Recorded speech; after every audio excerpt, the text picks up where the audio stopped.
1, 2. Are you ready? Can we go?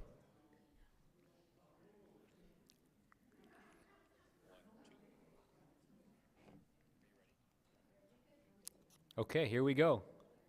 So, good evening, church, and welcome to our presentation of our trip to Greece and Egypt. I want to say first, thank you for coming tonight. Thank you for showing interest in our trip, and thank you very much for your support and your prayers, and thank you for all the interaction with us while we were over there. We enjoyed very much through the pictures we were posting, and we enjoyed your questions, your response, your energy, your happiness as we were doing that. We have slide decks for each one of us. I'm guessing we'll go somewhere in the ballpark of an hour. If we go longer and you're like, I'm out of here, tough. But if you want to go out and freshen up your plate, get some more to eat, that's fine. Go ahead and grab that, bring it in here, have a seat. Also with drinks, go ahead and grab a drink. There's water out there. Garbage cans in the middle. Just make sure you put your stuff in the garbage when we're all done, and we'll get it all cleaned up. Let's go ahead and go to the first slide, if you would. So this is our group from Walled Lake UMC. Michelle, Amy, Joanna. Martha is a friend of Joanna's. My mom, that's the bottom row. And then Mike, myself, and that's my sister, Angela. And here we are in the area known as Giza, in front of the Great Pyramids. Yes, that's a real camel. That one's the camel right there. Not him. That one right there is the camel. We have more about camels, more about Giza a little later in our presentation. Now, we were just, go ahead, Garrett. We were just a small group in a bigger group.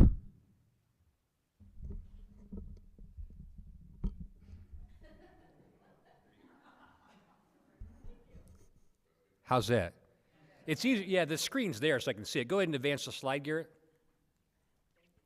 We were a small group, a bigger group. Here is our whole group. They were in the ballpark of 57 to 60 people when you include our guides. Our two guides are here in the front, and they were really, really cool guide. Yasser was the guy in our bus, and Sam was on the other bus.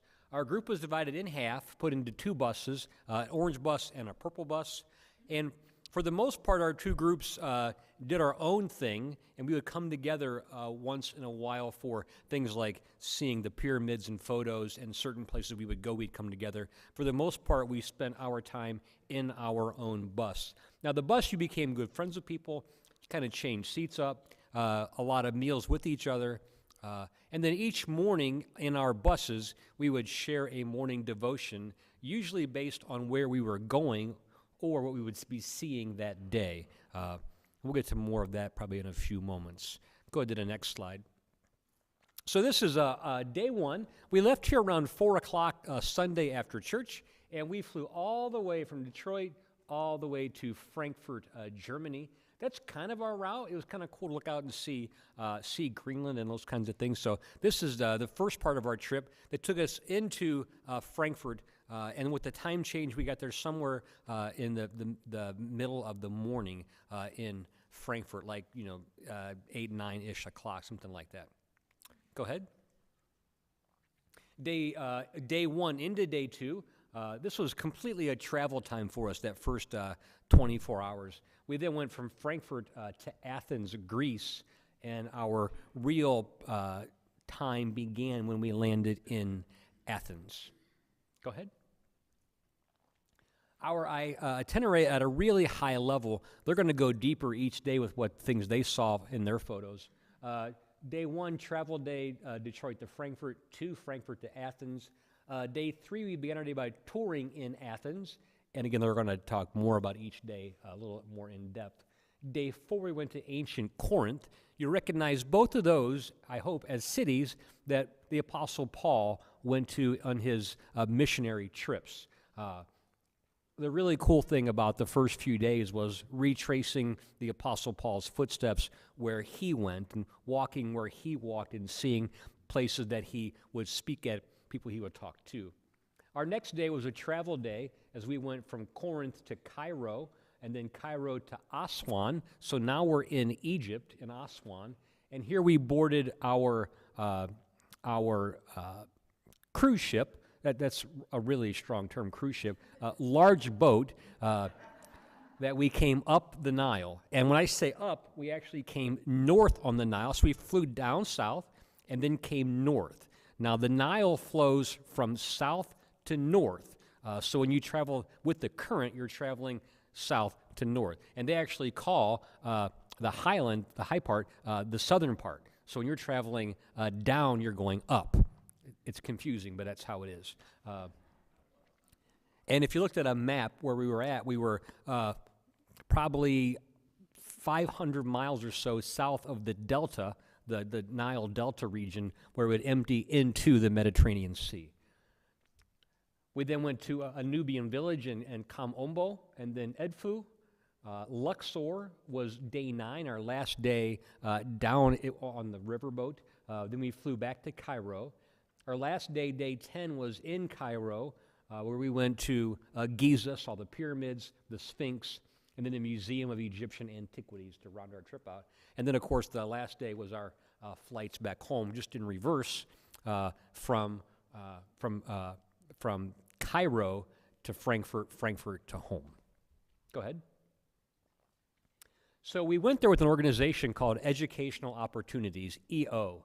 And EO is a travel touring company, and most of their trips center around pilgrimages of such with them to places, Jerusalem, to Corinth, to Turkey, things like that. But they also offer just fun trips, like one we're looking at coming up. I'm planting a seed right now. One we're looking at coming up in 2026, which is simply a trip around the Netherlands at the time when the tulips are coming in. So it's a 9-day trip through the Netherlands, seeing the tulips. Looking forward to that one, and we're kind of in the very early stages of that because that would probably be me leading that trip for this group, for a larger group there. So that's EO. Go ahead. So we landed in Athens that very first day, and we got there around 3 o'clock. We had a couple of meetings to start off with, and then we had dinner. And then a few of us ventured to the rooftop of our hotel, which had this beautiful open area bar up the top. And from there, we got our first glimpse of the Parthenon at the Acropolis, and this was probably like 7, 8 o'clock at night. Now, the Acropolis just means like the high point, the high point of the city, if you will. And the Parthenon sits on the Acropolis, and there's 2 Acropoli in Athens. So go ahead to the next slide for us. This is us the next day, and this is the Parthenon. You can see there's some scaffolding. They're doing some work right now to rebuild it, to shore it up a little bit. It's 5,000 years old. It's starting to sag a little bit. So they're doing some work on that. So when you see the crane in the pictures, they did not use a crane to build it. They're going to use a crane to rebuild it. These columns are massive. They're 30 or so feet tall, if not bigger. They're probably 6 to 8 feet at the bottom, the diameter. And this is a kind of column where it's stones stacked on top of stones, perfectly round, perfectly matching, one on top of the other. And you can see when there's some stones in the ground that they actually made like an interlocking wedge shape. They chiseled it out, put a block of wood in, next block on top of it, so they matched up perfectly to keep them from turning or moving, which is pretty cool. Next slide. When you get on top of the Acropolis and you're up by the Parthenon, there's smaller temples up there also. On the left is that one on the left. I can't say that word. But it's a temple to Athena and Poseidon. It's 2 levels. The upper level was a level dedicated to Athena. The bottom level dedicated to Poseidon. And it's some really intricate work. You can see these columns right here. They're actually like fashioned after women, holding up the columns, holding up the building. And these are not original, but the originals are in the museum in Athens. And these are replicas to take their place. On the right is the Temple of Athena. Looks like the word Nike. when you speak in Greek, I's are E's, E's are A's, so it's Nike, the goddess of victory. And these are both temples on top of the Acropolis next to the Parthenon.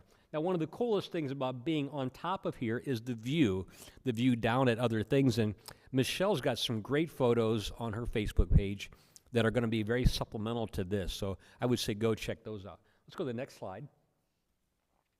One of the cool things you see when you're on top of the Acropolis is you see this outcropping of this rock outcropping down below. And it's right down below. We walked right to it. And it's called Mars Hill. And go ahead and show the next slide, too. Put them side by side for me. So here it is, and you're looking back from Mars Hill to the Acropolis, the Parthenon, and if you imagine turning around and looking down from the Parthenon, it's Parthenon, Mars Hill, and then down to the bottom. At the bottom is the Agora, and the Agora simply means a marketplace. Now, Athens was this central hub, if you will, for philosophy and thinking and talking, and when the Apostle Paul shows up in Athens, he goes to the Agora and begins talking to people about Jesus. And while he's there, he notices all these sculptures to gods, and all are named except one. One was the unnamed God. So Paul's talking about all this with these people, and they're like, hey, dude, you need to go talk to our leaders. So they take him to the top of Mars Hill. They take him here. Now, there is no spot that has an X on it that says Paul stood here. But this staircase was the only way onto Mars Hill. So we know that Paul walked up these stairs to get to the top. Now, we could not walk up the stairs. There's a secondary staircase now built for us to go up to preserve them. But once on top of Mars Hill, Paul begins to speak to them. He says, I know you're a very spiritual people because I can see all of your statues dedicated to the gods. He said, but there is one statue named to an unknown God, and I'm here to tell you who that is. And that was his way to speak to them about Jesus. Go to the next slide for me. So this is us before walking up to the top of Mars Hill. Now this is a plaque. It's in Greek, but the cool thing is you can use your phone and hold it up to it and use a translator, and it'll tell you, yeah, Mike taught me this. And you can then read it in English, which is amazing. Thank goodness for Google. But this plaque is Acts chapter 17. So Acts chapter 17 is Paul on Mars Hill speaking to the people. Now for us that day, we had this little guy right here. This is Bishop Bard. Bishop Bard is an amazingly, wonderfully spiritual man. And Ann Emerson was next to him. She was the other bus captain. Our leader for the whole program was Ann. And that day, she read Acts 17 to us, and then Bishop Bard spoke to us on Acts 17 and on the impact that Paul had on the Athenian people that day. Next slide. Is that it? I'm done. There you go. Clicker drop. The one thing I'll say to wrap my part up is the first few days of our trip focused on retracing Paul's steps. Once we got to Egypt, it was more about seeing Egypt and being a tourist there. But for me, to be in Athens and to be in Corinth was a deeply spiritual connection to Paul. One I wasn't really expecting, but once I got on top of Mars Hill and I began to walk where he walked and see what he saw, understand where he came from by seeing the monuments to the gods, and then thinking about him speaking to them about Jesus. And as you read chapter 17 in Acts, you get a really good idea of what his time in Athens was like. We went from Athens that day to ancient Corinth the next day. Michelle's got Corinth.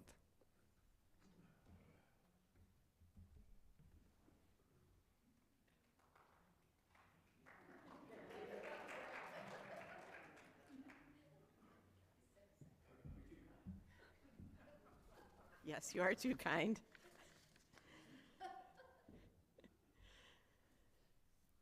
Hi, everybody.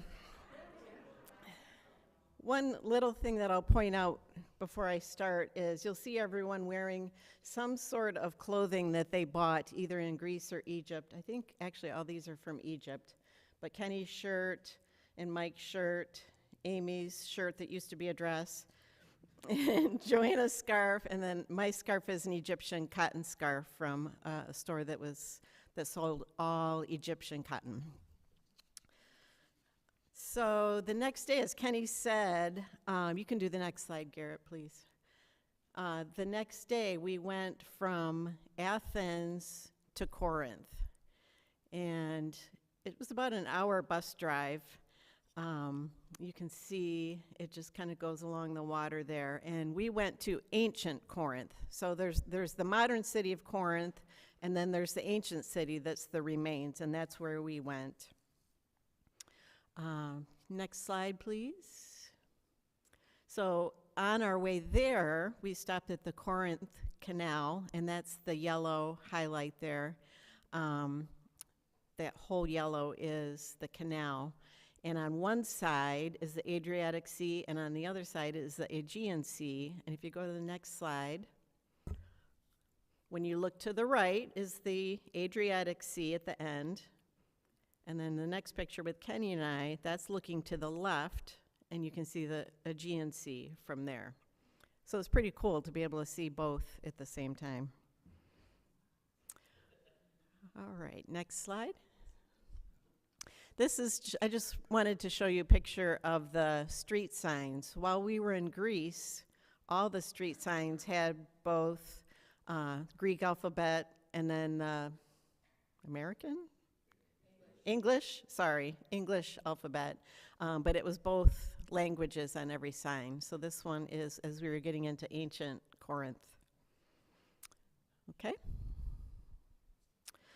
So Kenny had just said that Athens was the center for philosophy and reason and debate.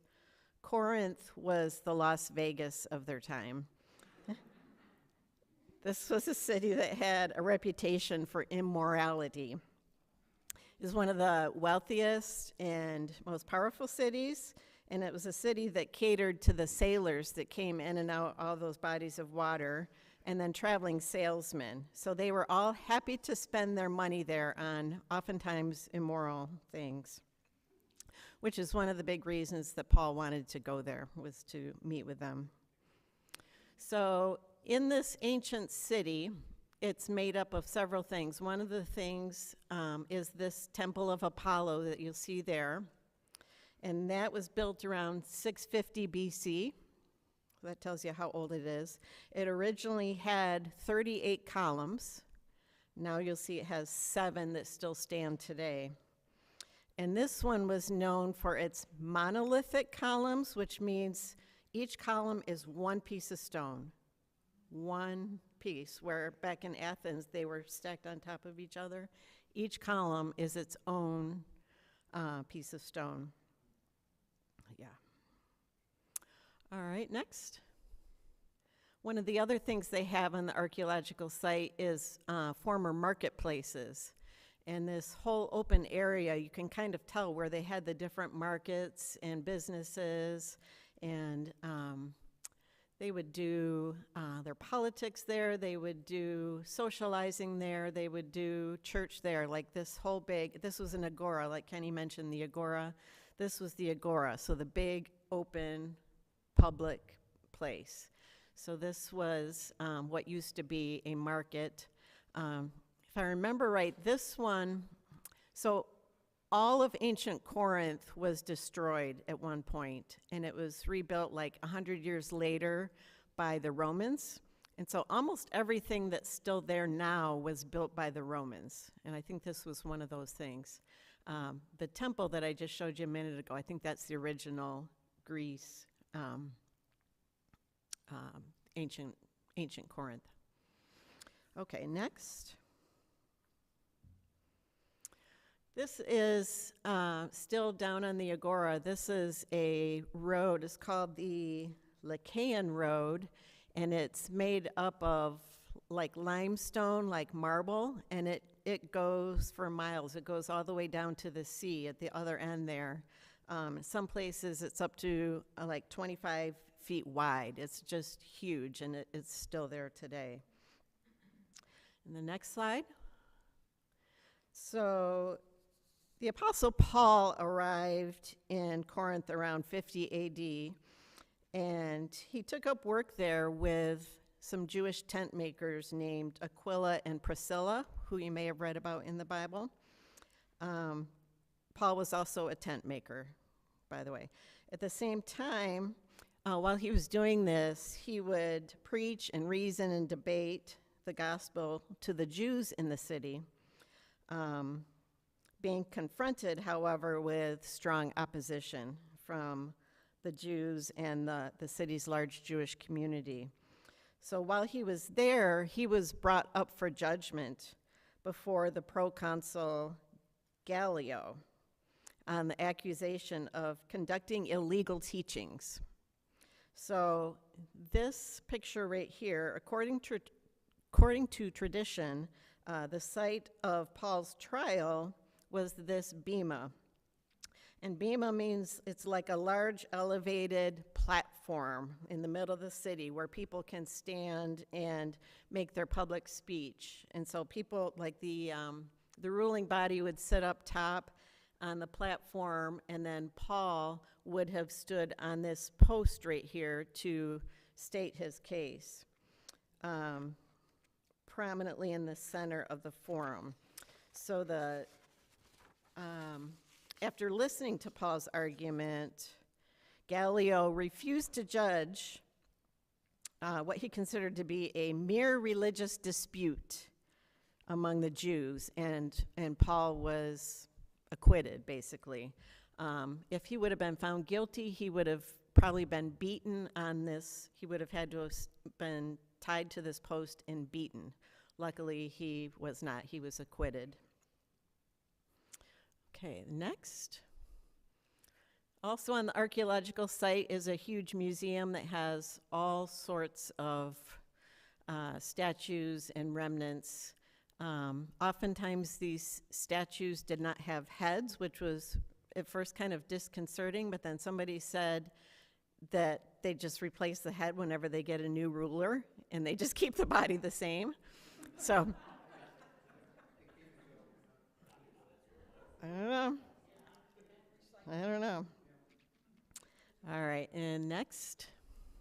This was something, I think this was found fairly recently. This stone was uncovered by archaeologists, and you can't see really the inscription on it, but it translates into Synagogue of the Hebrews. And why that's important is because it shows that there were enough Jews there in Corinth, at least at that time, to warrant building a synagogue. So they did have plenty of Jews there at that time that Paul spoke to, and many of them he converted. Okay, next. And this is proof of intelligence in ancient times.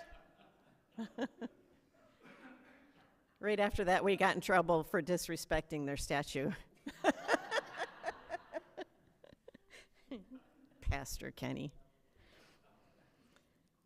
All right, and I wanted to show you a quick video too. Kenny mentioned that Bishop Bard was on the trip with us. He was kind of our headlining act on the trip, and Kenny and I just both think the world of him. He is one of the finest men you will ever meet in your life. He is wise, he is funny, he is a wonderful Christian man. I can't say enough about him. So he spoke to us a couple times during the trip as a group. Once was at Mars Hill, which Kenny showed you, and then while we were in Corinth, he also spoke to us too and just did a little mini sermon. So I have just a few minutes of a clip of what he said to us about Corinth. It is kind of hard to hear, so I'll ask Bill to turn it up nice and loud. And I apologize, lots of the times his back is to us. We were in the round, and I was kind of behind him doing the video, and so lots of times you're just going to see his back, so I apologize, but you'll get the picture. And here's just a couple of passages from Paul's correspondence with the Corinthian churches. Very familiar, at least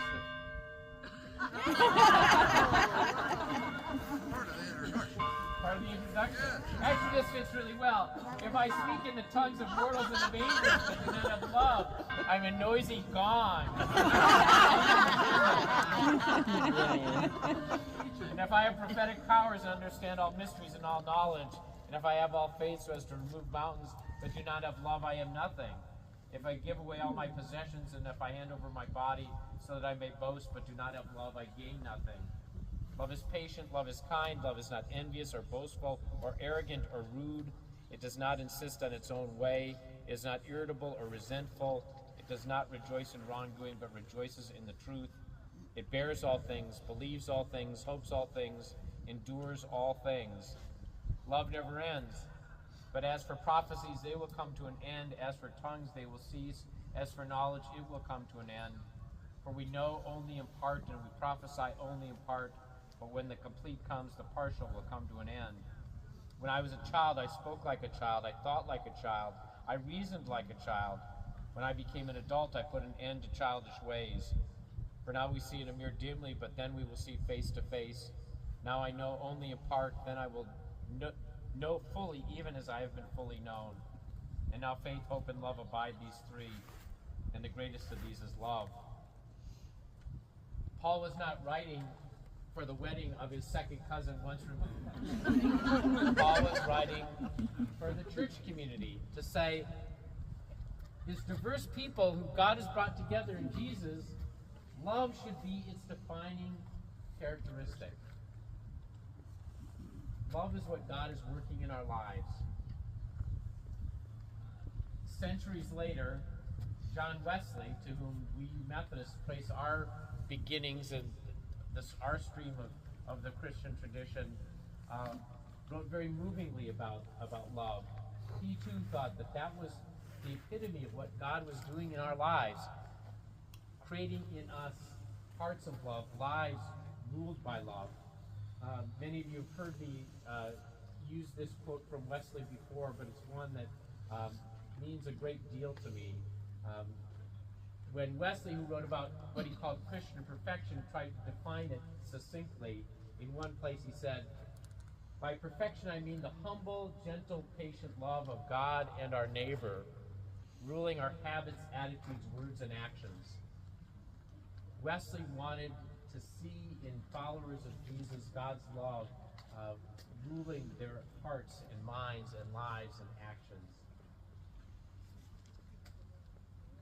So the God in whom we live and move and have our being is not a God in whom we simply live and move and have our being, but a God who wants to work in us, to create in us hearts and lives of love, and to bring people together in Jesus to create communities of loving and caring. And if you think about the world in which we live, there are too few communities of genuine love and kindness and caring. And the thing that should distinguish the church, and what Paul got so upset about with the Corinthians, is that they should be a different kind of community. The Corinthians, at least, as in most churches since then too, we shouldn't just blame the poor Corinthians, we bring some of our social sensibilities, our class sensibilities into the church. And over time, though, what God wants to do is erase those distinctions, for us to be a genuine community of love and caring. So as we look at this place and imagine what it was like for Paul to be here, may you not only know God, the God in whom we live and move and have our being more deeply, but may that work of God's Spirit in Jesus Christ to create in us hearts and minds of love, be furthered somehow in your life. Thanks. Sorry, I know that was kind of hard to hear, but hopefully you caught a little bit of what he was saying there. And yeah, the first scripture that he read out of 1 Corinthians talked about the sounding of the gong, just as it was hilarious. Yeah, that was Bishop David Bard. He's the bishop of the Michigan Conference, so all of Michigan. All right, next. I'll go a little bit quicker here. So the next day was a travel day, just travel. We went from Athens and we flew to Cairo, Egypt. There it is right there. And then next, I just had to throw this in there because when we got on the plane, Kenny's mom and sister went with us. They traveled with us. And as we got our tickets, we realized that Kenny and myself and his mom were in first class in the first 2 rows, and his sister was in the back. So we had to send her pictures of all the things we were getting in first class. This is only a couple of the ones we sent to her, but look at the spread, and it was on a white linen tablecloth, and we got juice, and we got washcloths, and we got little bottles of balsamic vinaigrette, and all sorts of stuff. Oh, right. All right, next.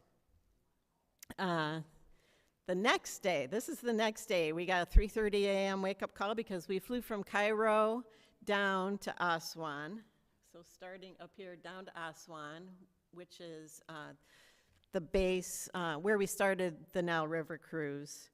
Next slide. This is our airplane. We went on Egyptian Air. Next slide. This was arriving in Aswan, as they pronounced it. Next slide. This is some of the art coming into their city. Next.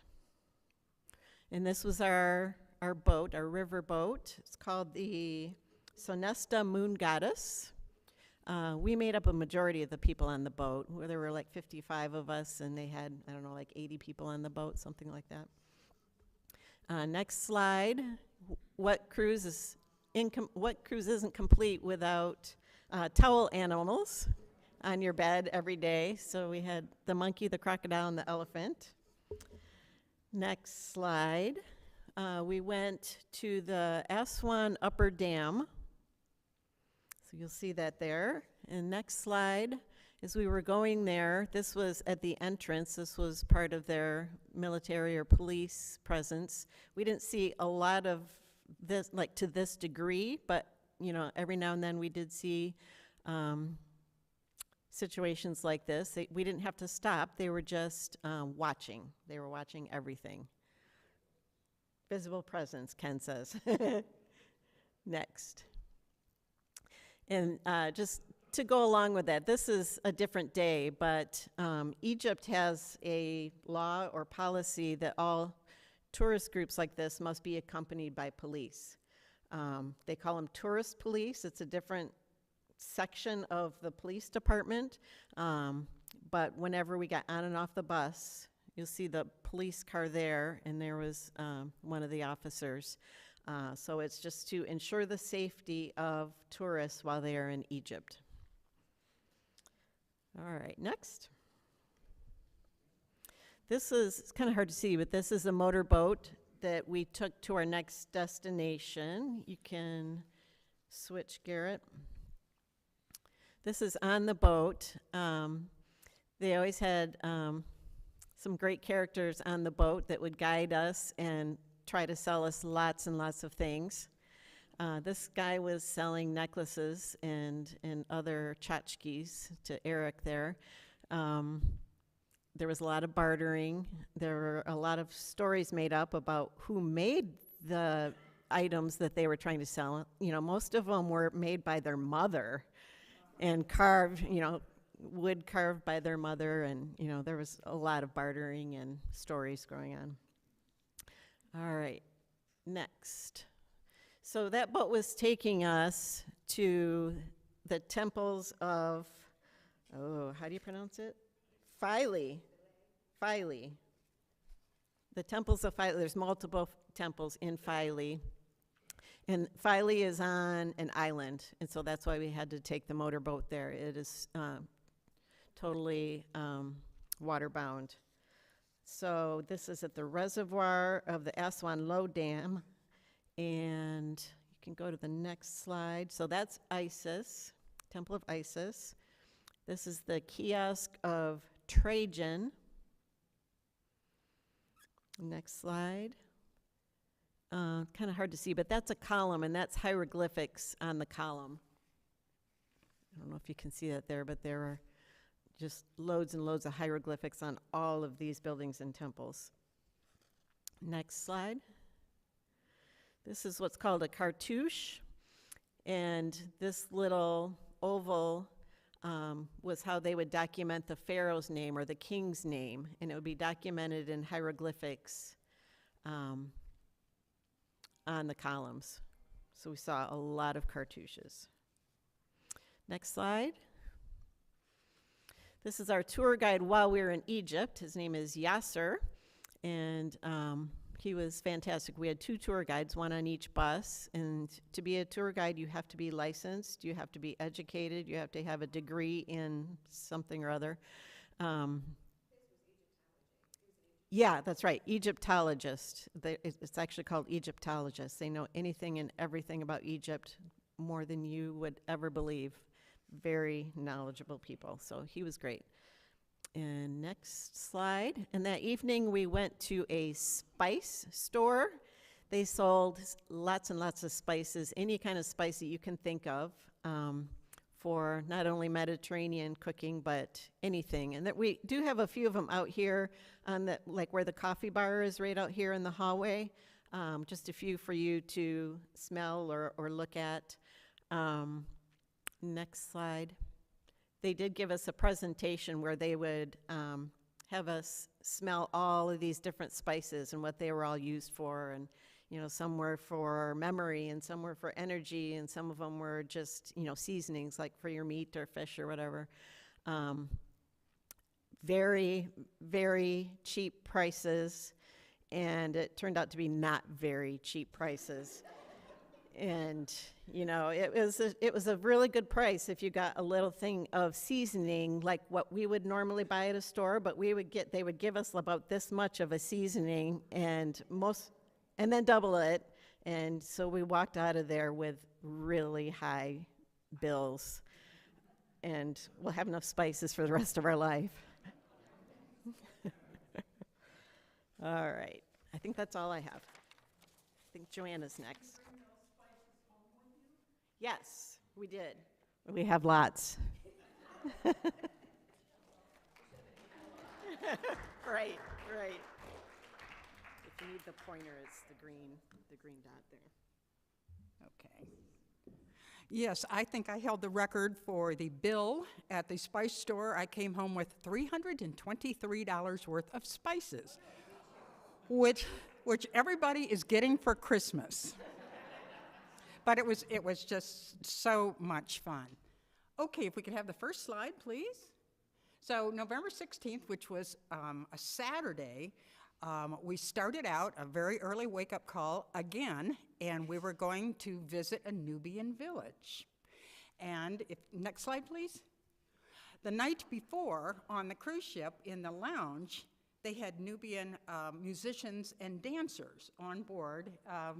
I wish I had a better phone that I could have taken some video, but these guys were so much fun, and we danced with them. And it got to be kind of like a conga line, and we were marching all around, and I think the bishop was with us, and everybody on the tour. We had a wonderful time, so we were primed and ready for the next day. Next, please. This was our boat captain, and it's a little boat like you saw with Michelle's presentation. Probably 25 people maybe could fit on it, so we had to take separate little boats, several of them for our group. But he was our boat captain, and the Nubian people are physically just unbelievably beautiful people. And I recall that one of the first things that Yasser, who was our tour guide on the Purple Bus, said to us was, when he was welcoming us to the bus, he said, "Now look at my skin." And he was kind of a medium brown. He goes, "Now look at the bus driver." And the bus driver was darker, and he said, "And you're going to see Nubians, and they are even darker." And he was so proud of this and proud of the diversity in his country. It wasn't oh, well, lighter is better or darker is better. It was like, wow, aren't we cool that Egyptians come in all these different colors. The Nubian people, it's a very, very ancient civilization. They are in North Sudan and southern Egypt primarily now. Very, very old, very peaceful people, although they certainly do know how to make tchotchkes and how to pressure you to buy them. And they're very good bargainers, and we weren't very good at that yet, so we got a little better on the rest of the trip. But this fellow was our boat guy, and you can see how handsome he is. Next slide, please. And this guy was kind of the onboard salesman. He had stuff to sell like you would not have believed, and he was delightful. And one of the remarkable things about the Nubian people is if their family has not intermarried, they may have these unbelievably bright blue eyes, which is very unusual for a person of dark-colored skin. I think you might be able to tell it there. And I went online because I was curious how this happened, and apparently this was a mutation many, many thousands of years back. And if the family had not intermarried, then you get these beautiful blue eyes. And he was quite the character. We figured out later, because he sold us all this stuff on the boat, when we got to the Nubian village, you could get it for half price. But we all wanted to buy it then. You know, we didn't know what was coming. So we all, you know, unloaded a lot of American dollars. And by the way, American dollar is king in Egypt. I don't think anybody traded in for Egyptian pounds. We just used our US dollars, and everything was $1. $1, $1, $1. Of course, it wasn't. By the time you actually got around to looking at what you wanted, it was $2 or $5 or 2 for $9, that sort of thing. Next one, please. Our trip over to the Nubian village by boat, they took the long scenic way, and it was just a delight. And you see the bulrushes, and of course we all think of Moses and how Moses was rescued from the bulrushes. Next slide, please. The Nile River before the Aswan Dam really flooded out the country with great regularity, which is a good news, bad news thing. The good news was that when it flooded, it took all this very rich sediment and spread it on both sides of the Nile, because most of the civilization and the agriculture is a very, really narrow strip on either side of the Nile. You get maybe a mile, 2, 3 inland, and it's almost like a moonscape. It's very craggy, and nothing can grow there, I don't think, and very rocky, and just kind of almost like a moonscape. But you can see in this picture, see the dark line on the rocks? That was one of the high water marks. Now, this isn't even very much. There are other pictures in some of the temples where, I'm not exaggerating, the high water mark was 20 or 30 feet up. That's how much the Nile would flood. Now, with the Aswan Dam, which I think was started in the 20s, but they had a redo in the 70s, has controlled but not eliminated the flooding. But it's really controlled it so that you're not wiping out, essentially, whole communities along the way. And a number of the temples we saw, which were built very close to the river itself, suffered damage as a result of the flooding. Next, please. This is a kingfisher.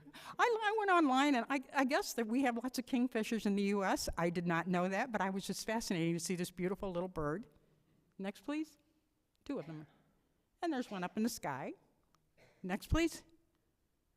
And a water buffalo. That was pretty cool. And he was just having his breakfast along the Nile River. And you just see them just sort of wandering around. I don't know whether they belong to anybody or not, but they're just kind of there. Next, please. And then we got to the Nubian village. And there was just this explosion of color everywhere. All the buildings are magnificently decorated in these vibrant, beautiful colors. This is sort of a common area where people would just kind of get together to chat or whatever. This was just sort of a little community area. Next slide, please. Yes, there are crocodile in the Nile, and while we were in the Nubian village, we saw a very safely penned up, very large crocodile, but also there was a little one, and we were invited to hold it, which I did, and some people kissed it. I did not. Next, please. Here's a lady, and she's making trinkets and things for sale. The Nubians are Muslim. Next, please. And here are the ladies. They're doing their shopping, but they also always carry a big basket of their trinkets on their head, just in case they run into a tourist who would like to buy something. And they're fully burqa'd. We saw really kind of a rainbow of everything in terms of women's wear while we were in Egypt. Some are very westernized, and some are completely burqa'd, even to the point of not showing their eyes. They have a little mesh screen in front of their eyes. Next, please. And they just, I don't know how they do that, but they just walk around with all that stuff on their heads, and they don't ever seem to stumble. And as you can see, it's not paved, it's not concrete, it is dust. And one of the more enduring images I have of Egypt was I looked down and I saw all the different grid footprints of all the tourists who were there from all around the world, from Asia, from South America, from Europe, from the US, and all these different footprints. And I thought, wow, that's how impressive that was in the sand, just a representation of so many cultures from around the world. Next, please. And yet, Coca-Cola is everywhere. So you think you're in a very exotic place, and in fact, oh, well, not so much. You can still get your Coke there. $1, $1. Next, please. This was not the fancy and expensive spice place we went to before, but this is just what was out on the street. And we were there kind of early in the morning, so people hadn't dug around in the spices and messed them up. And they were very beautifully presented, and you can see indigo and turmeric and all these, and the red in the back is hibiscus. And you see all these beautiful colors of the spices, and this is what they used to make the color for when they were painting. And surprisingly, we did see a number of temples where you could still see the original paint. And I'm sure somebody will talk about this in a couple of minutes, but particularly King Tut's tomb, it's like they were painted yesterday. And they're these magnificent colors, and they come from the natural resources there. Next, please. This is kind of like you would see, I suppose, in New York City or a lot of places where the shop is on the first floor and the proprietor and his family live upstairs, and everything is beautifully painted. You can see off to the right there. I think they just kind of little nicky-nacky things and baskets and whatnot, but the family would live up top. Next, please. And this was the entrance to Nubian apartments, and multiple families would live inside here. Each would have its own little spot, but there are no doors, there are no locks. Everyone just seems to get along beautifully together. It's a very humble existence, but Nubian people seem to be extremely gentle and very happy and very, very gracious to outsiders. Next, please. Because it's such a hot place, people need to keep hydrated all the time. This is Yasser, who was our tour guide, and while we could not do this because our bodies can't handle their water, he, being Egyptian, showed us that this is how they would have street water. That, I guess it's terracotta pot, keeps the water cool, so that on these blisteringly hot days, and they said it'll go 110 degrees for days and days and days and days. It was not that hot when we were there. It was beautiful, really, about 80, 82 degrees. But they would just dip in and have themselves a quick drink. Next, please. All right, and this is outside of a Nubian school. I asked Yasser, I said, do children have to go to school in Egypt? And he said, oh yes, that it's required, and they learn a minimum of 3 languages.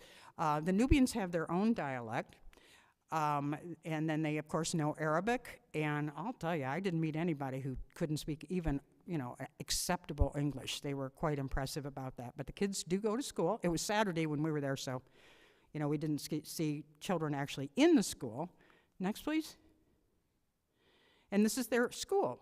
And it was a very lovely looking school, brightly colored, of course, again. Next. And this is within the school as well, but this is where the call to worship comes. The Muslim people are called to pray 5 times a day, and there is a call to worship, like a big, loud siren almost, that says it's time to worship.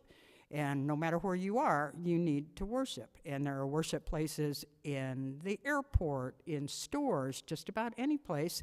And if they hear the call to prayer, they put down their little rug and they make their prayers. Next. The sun goes down really early in Egypt. It's kind of like Michigan. And by 5 o'clock, it was pretty pitch dark.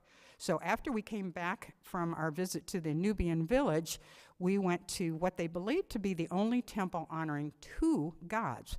So the one was the crocodile god, who I thought that this was rather curious, but he was actually, it sounds like an oxymoron, he was protector of the Nile, and he would protect you as a human being in the Nile, rather than eating you, I guess. But he was very much revered, and then the other was the god Heroes, I think was his name, and he was the god of the sky. But both of them were honored at this temple, and there were two separate entryways so that one didn't get favoritism over the other, and both were honored individually. And to see this in floodlight at night was, wow, it was just stunningly, stunningly beautiful. Next, please. That's more of the detail, and you can actually see some of the colors up near the top. Next. Beautiful columns.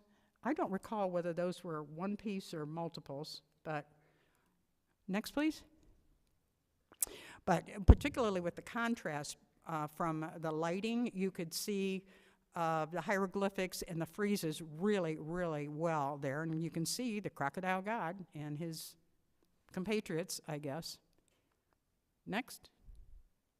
I wish the quality of this had come out better. This was the moonrise at this ancient temple, and it was just a stunningly beautiful picture to see the moon coming over this temple, which was built over about 140 years, starting in 180 BC. Next. And, you know, if you were a tourist and you've been out pounding the sand, so to speak, all day, what do you do when you get back to the cruise ship? They had us a beautiful refreshment table set up, and there were adult beverages on the sides, but in the center were locally made non-alcoholic beverages, and they were made with hibiscus and with all these beautiful herbs and spices that they have there.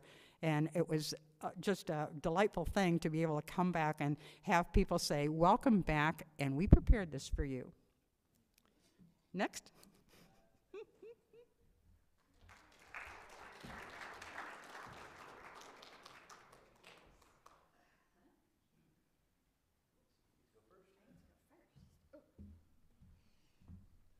Now the B team comes up because I left our notes at home. Ha! And I don't know how we share a microphone, so we're just probably going to hand off and be a little crazy, so enjoy the ride. Okay, so this slide down in the corner is Yasser. I just wanted to make sure that we had a shout out to Yasser because he was fabulous, very intelligent, knew everything. If you had a question, he answered it, and he was just amazing. So just a quick shout out to Yasser. And we did a lot of hurry up and wait. Like, we'd get done with our tour, and then we'd have to wait for people to come back to our rally spot. And this was Mike, very sad and lonely, waiting in a hole. And then Michelle, being the gracious, wonderful person she is, felt bad for him and sat in the hole with him.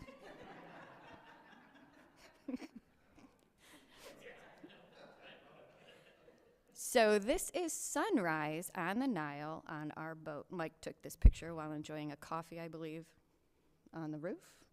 No, this is off the balcony in that room. I don't think I was with him at this point. Next one.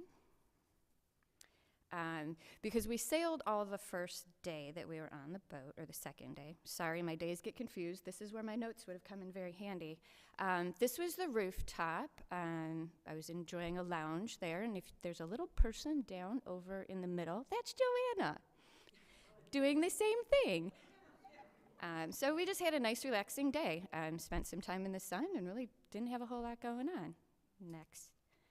And these are Mike and Kenny and Eric probably solving the problems of the world that day. Standing in the pool. Yeah, so these are the Sulaks. So, yeah, going from, I guess, the upper part of the Nile to the lower part, we had to go through one set of locks. And so this is, I think, when it was almost all the way down. So it, pretty good level of water change, but just picture of locks we took us through. Then go next, Garrett. Side note on the locks, we had this was on Sunday, and we had a service on Sunday that Anne and the bishop had started, and we had to stop it because everybody had to go run up and look at the locks. So then we came back down and finished our service. We had a lovely communion, and it was a lovely little thing. So this was, again, my timing is really, really bad. This was on the way to somewhere. They provided us a carriage ride, and if you notice, the horse is very well fed, which was very sad. He was not well fed. There was a line of, 28 carriages, I think, and they took us to where? This was after we left the papyrus shop, and we were going to the Luxor Temple. I'll backtrack to the papyrus shop. We went to a little shop, factory store, where they actually made the papyrus paper, and they showed us their techniques for doing it. Really, really fascinating. And then we got to walk around, and we were able to buy things if we wanted to. So that was really cool. So then they provided us the carriage ride to this place. So that's Mike and I. And next, Garrett. They were high quality carriages. I don't think you can see like the lovely detail, but yeah, they were high quality. Very terrifying, I will say. When we started, it was daylight, and when we finished, it was dark, and they were taking us through the city, and I've been in Detroit in the mid-'80s, and I was scared going through their little cities, but it was perfectly safe. I was just nervous. Next. You do this. All right.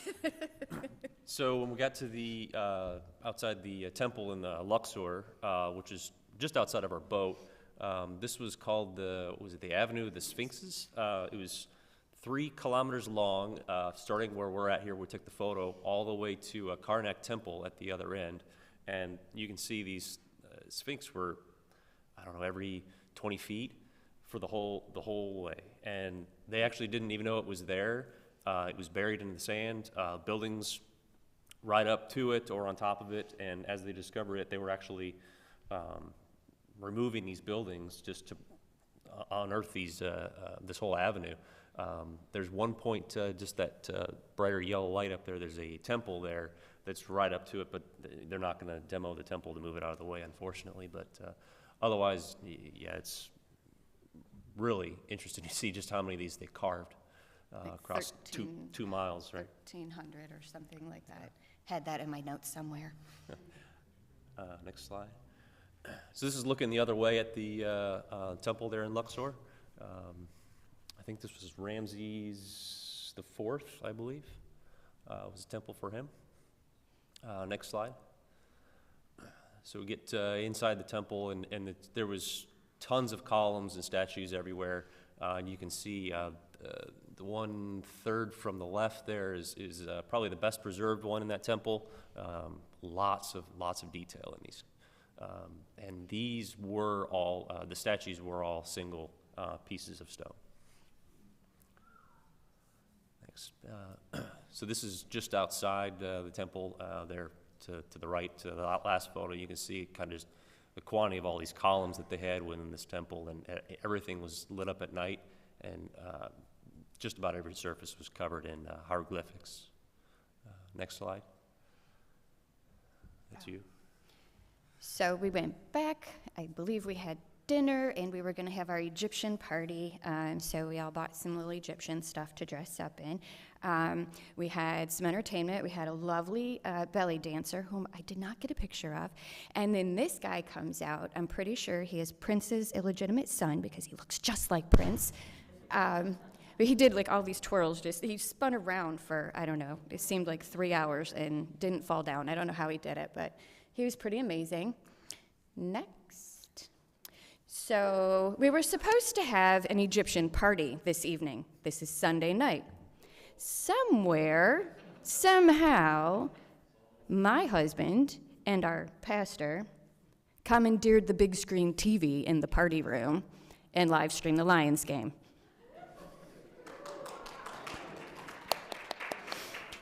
This was the beginning. A couple hours later, I went back. There was probably 30 people in there. Next. Okay. You can't say it, can you? Yeah. hot sheep Hot soup? sheep soup. Something? Hot sheep So- soup. Yeah. Can it- Hot chicken soup? Yeah, I forget how they said it.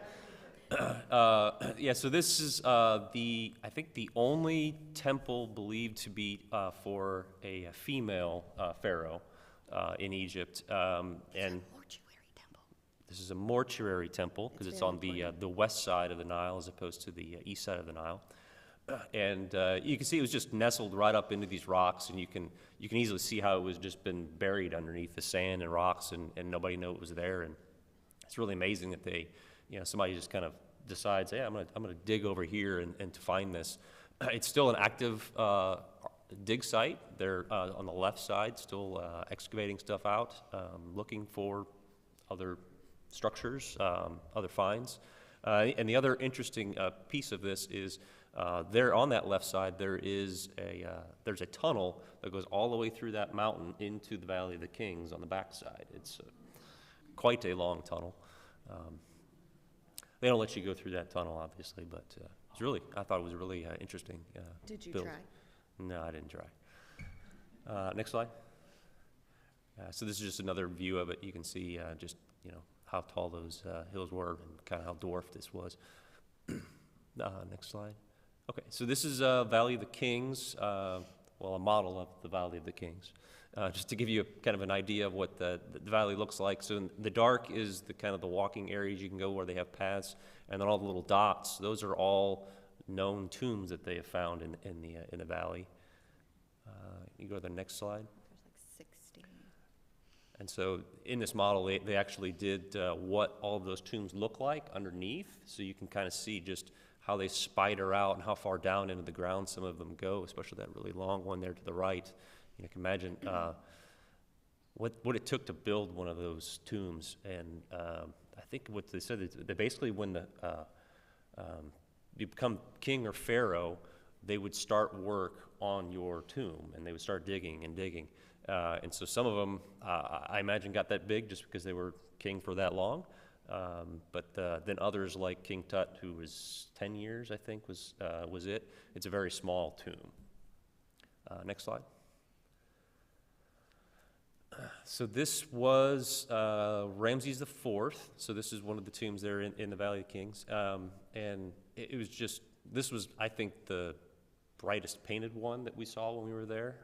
And this whole walkway down, all the way in, covered. Every inch of it is covered in painted hieroglyphics, the ceiling, the walls. That's the sarcophagus for him right there. And you can just kind of look from people walking around. You can see that's probably good 8-10 foot tall. And you can imagine just trying to move blocks of stone like that around. Next photo. Yeah, here's just another photo just kind of show you all the intricate painting. That's another view further down inside the room, and yeah, and all this paint, they told us, was made out of the different kinds of stone, as it was kind of ground into a paste, and that's what they used for paint, and that's why it doesn't really bleach out as much in the sun. In fact, the reason why a lot of the paint is on the temples we see and everything outside is because the Nile washed it away, or just from erosion from the sand. This is King Tut. He's a big guy. Next photo. And that is just the sarcophagus, the outer stone one for King Tut. And so you can see the painting on the wall around it. All of the other gold and the gold mask and everything, multiple gold sarcophagi, I guess it would be, for King Tut. Those are all in the Antiquities Museum in Cairo. So there's no gold, anything to look at there in the tomb. So this is the Karnak Temple. This was the other end of that 3-kilometer little strip from the Luxor Temple we mentioned. And there was 130 columns, I believe, in this area. And these were, I think, the biggest that I remember being by when we were on the whole tour. We were just dwarfed, and there was actually a stone roof on top that covered everything in the middle. Next slide. This is another view further over, but it was interesting. So this obelisk, which single piece of stone, there was, I believe, 5 that were at this temple. But a lot of Egyptian monuments and relics were stolen out of Egypt over time. So I believe there's 3 other ones where they know where they are right now. One of them is in not in Paris, but it's in France. One is in St. Peter's Square in Rome, and then the third one's in the Mediterranean, just outside Alexandria. They found it down in the water, broken up. So somebody was trying to take it somewhere, and they lost it off a ship. So this is I think the only one left at the temple now. Tall. 40 cubits. 40 cubits. I have no idea. Not as tall as the pyramids. So yeah, I don't know if you can see in the bottom left. I got the pointer there. Right there is people. So each block is 4 or 5 foot tall. So I mean, these were. This was like 470 feet tall originally. The top has been taken off. So I think it's like 430 now. Oh, sorry, because I'm making things up. No, this is just, I'm ballparking. I don't remember my notes specifically. I had all this stuff in there. This is the Great Pyramid. It's the biggest one, and it was built for King Khufu. That one I know. The other ones I don't remember.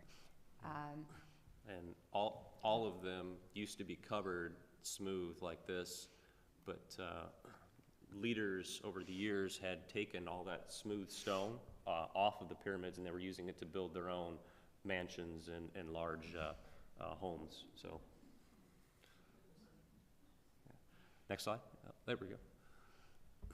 So, just another view of the 3 temples. This is looking east. That's Cairo right there in the background. These pyramids and the Sphinx are right on top of the city. I always kind of pictured them a little bit further out in the desert, but they're sitting right there on top of town. Next slide. So, I'm not sure if he was smiling or getting ready to charge, but maybe that's cool.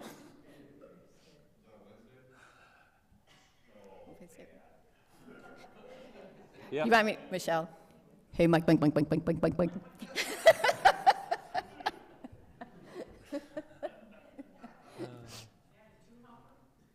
Okay, so now the moment we've all been waiting for. And I have a lot of videos and that I will be willing to show. I'm not posting them publicly, but if you pay me $1, I'm happy to show them to you privately.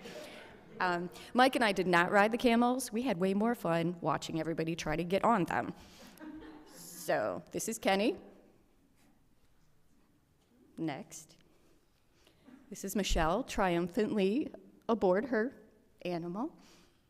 Next. It's Joanna. Next. Shout out to the Bish and his wife, Julie, just because they're amazing people. And next. Okay. So the camel ride, the funniest thing I think about it was just watching everybody try to get up, because they tell you like very specific things, and just watching everybody try to like not fall down was great. But the entire time that you're there, there's like 1 million camels, and they're all making these horrific, horrible noises, which is like 90% of the fun of it. So, but everybody enjoyed the ride, I suppose. And now, I don't know where we are. It wasn't very far. It was 10 minutes maybe. Yeah. One thing we forgot to say, the ancient Egyptians, the Nile River to them, well, the east was where the sun rose, so that symbolized life. The west, where the sun sets, symbolized death. So all of the temples and livelihood was on the east side of the river, and all of the tombs and the Valley of the Kings and all of that stuff was on the west side of the river. So something to keep in mind while we're bouncing back and forth. We haven't been very good about mentioning that. So. Yeah, so they took us, we had to bus, obviously, between all of these. That was the other thing I was surprised. You look at I don't know, photos, things online. I always pictured this stuff to be crammed a lot closer together. Pyramids real close, Sphinx right there, and it's really spread quite far apart. So they bust us back over here. This is the Sphinx. At least there's a big sitting area where we can see the Sphinx and the 3 pyramids in the back. I got next photo. We got a couple more where we got walked down a little bit closer, so you can see the Sphinx, and again the scale of it. It's huge. Next photo. Another shot. Got up. That's as close as you can get. They don't. They had a fence, stone, obviously, around it. You can't get in next to it. All right. Okay, so then, oh, we missed something. What did we miss? Oh, we missed the Alabaster store. So somewhere along this day, they took us to an Alabaster store where they make just all kinds of doodads out of alabaster. And there was like this man that was like 75 years old sitting there that had been doing this for his entire life. And then there was like a 50-year-old dude, and it just kept getting younger down the line. And they were all had their little specific things. And then, of course, you could go in and barter with them and try to buy something if you wanted. There's a mortar and pestle out on the coffee bar that we got there. And then the last place that we went that day, am I correct? Is this the last place? Before we went to the airport and began the day of horribleness. So we went to the Museum of Antiquities. You can't even describe this place. It has everything from A to Z that you could even ever imagine. This, to me, was one of the most interesting things, and I'm going to say the name wrong because I don't have it written down, but this was the Merneptah stele. Merneptah was a pharaoh, and this stone, the carvings on it described all of his military accomplishments, and you'll see the area there that is kind of a little bit darker. That is the first mention, and you guys can correct me if I'm wrong, because I might say it wrong. It is the first mention of Israelites actually being in Egypt. So I thought that was really, really cool. So we took a picture of that. Next. And these next pictures are just things that I thought were cool. Mike will probably tell you some other things that he thought was cool. This came out of somebody's tomb, and the blue on it is so vivid. You can't even, it came out of a tomb from, thousands of years ago, and the color is just unbelievable. Next. Is it creepy masks? We don't know why, but they're there. Next. Mummies of animals. There were mummies all over the place. They had one room that was specific to animal mummies, dogs, cats, crocodiles, anything under the sun. They mummified it. Next. That's it? Oh, well, then you can talk about, you can do Tut. We were talking about that. What you want to talk about is the gold stuff? No. Yeah, the gold stuff looks like the stuff in the photos for King Tut. Yeah, they didn't, there was 2 rooms at least within the museum where you can go and you can tour the gold and other artifacts that were pulled out of tombs, but they didn't allow the tour guides in there, and they didn't allow you to take any photos. And they guarded it very heavily. I mean, if you were taking a photo on your phone, they'd come over there and they had to witness you delete it from your phone. But I think the King Tut, what was kind of new to me was that it was kind of nested in 4 sarcophagi, and it was just like Russian dolls. And so the outer one is the stone one we had the photo of earlier, but then he had 2 gold ones, one nested inside of the other, just full gold plate, and then very ornate. And I think it was like 120 something pounds of gold is what it took to make those 2. It's just incredible to see. You want us to talk about going home, or are you going to cover that? Because I don't really want to, but okay. We don't have a So, slide. no, we don't have slides for this, and that's a good thing. So then they took us back to our hotel where we got to eat, and then we got to take a little respite, and they got us up at 10:30 to board a bus so that we could be at the airport, so we could take our 1:30 a.m. flight to, where were we going? We were going to Frankfurt. Oh, we didn't talk about Cairo traffic. Oh, traffic in Cairo, you would not believe it. And we'll leave it at that. So then we went to Frankfurt. We were there for like 4 or 5 hours. And then we got on a plane and came home. And I think it took like 6 days, it felt like. It was a long time, but we made it safely. And I think that's all I got. So I'll let you fill in the holes there, mister.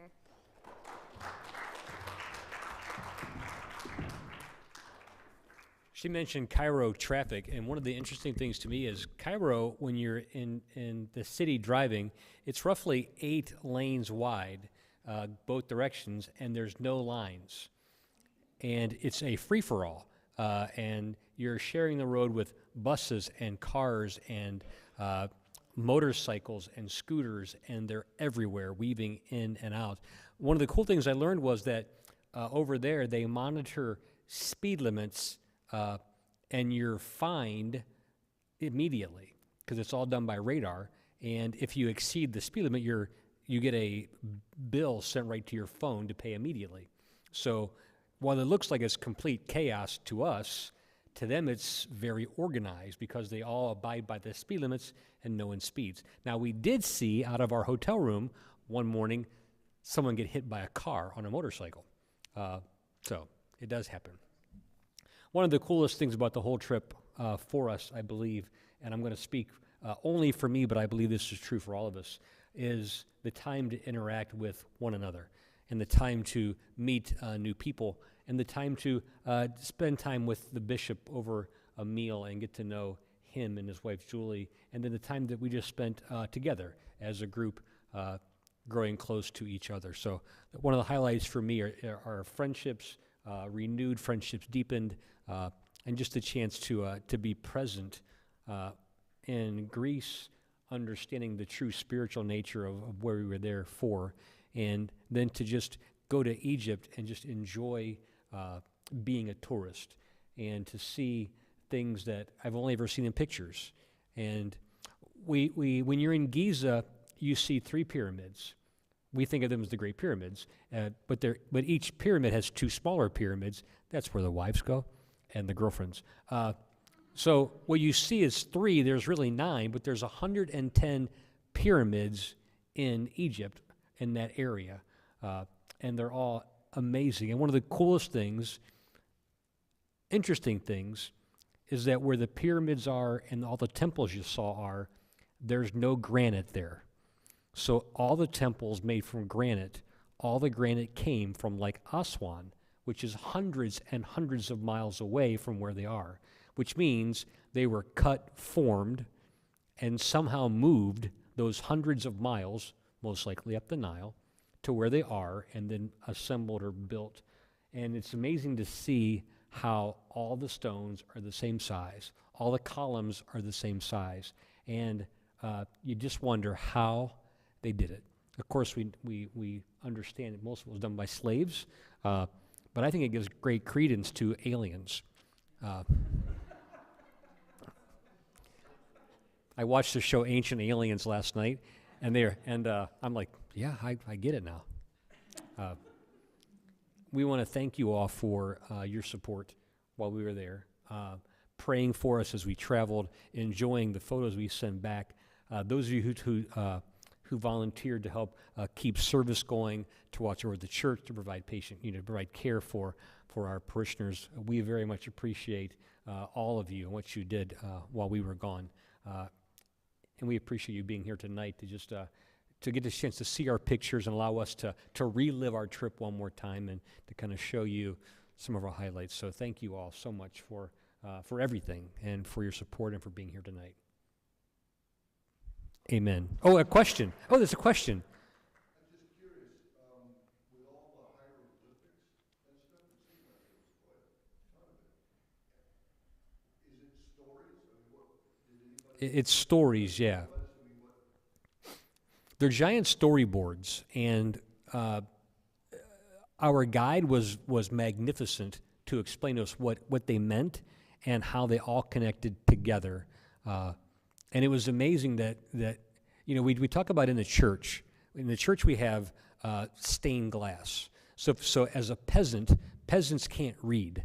But if you go to Europe and walk into a church, you'll see the story of the Bible from creation to crucifixion and beyond in photo, in stained glass. What you see with the hieroglyphics is the same kind of thing. It's the stories that are told about everything in these pictures and carvings. And he would explain to us how, you see this one, this is proof of this happening, and this is proof of this happening. And it was really amazing how much they know and understand from the hieroglyphics. And they were intricate carvings in stone, hundreds of feet underground in the tombs. And you're like, well, wait a minute, how'd they do this? But it's really mind-boggling to go there in person and see it, and to understand that they've preserved it so well and the stories that they tell us. Other questions? I didn't think about questions. Yeah.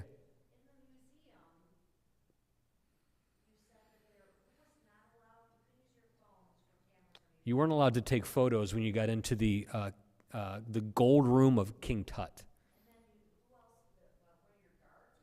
They were, yeah. He told us, and I can't remember what the reason was, but they weren't allowed in there with us. But they would take us to the door and let us go in, which we would go in and walk around and see it, and see all the gold and the masks and the jewelry they had made. Which the jewelry in the tombs was just mind-boggling. The intricacy of the beads and the little statues on their necklaces was really quite amazing. Like you think about today, how, okay, that seems simple today, but it doesn't seem simple to me 5,000 years ago with the tools they had. And the tools they had to make tools to make these things, which is kind of amazing. Exactly. Aliens. Anything else?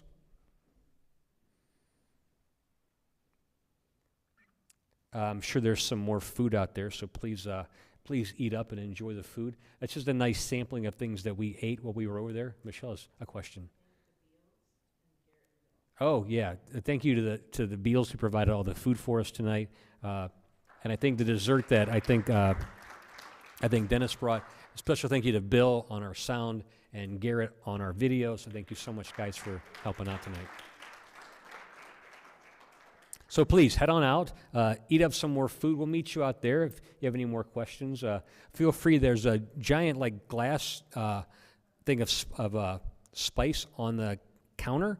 You're welcome to open that up, the glass one, the tall one. That is a tea that I brought back from the Aswan spice place, and it's a wonderful morning. It's called energy tea.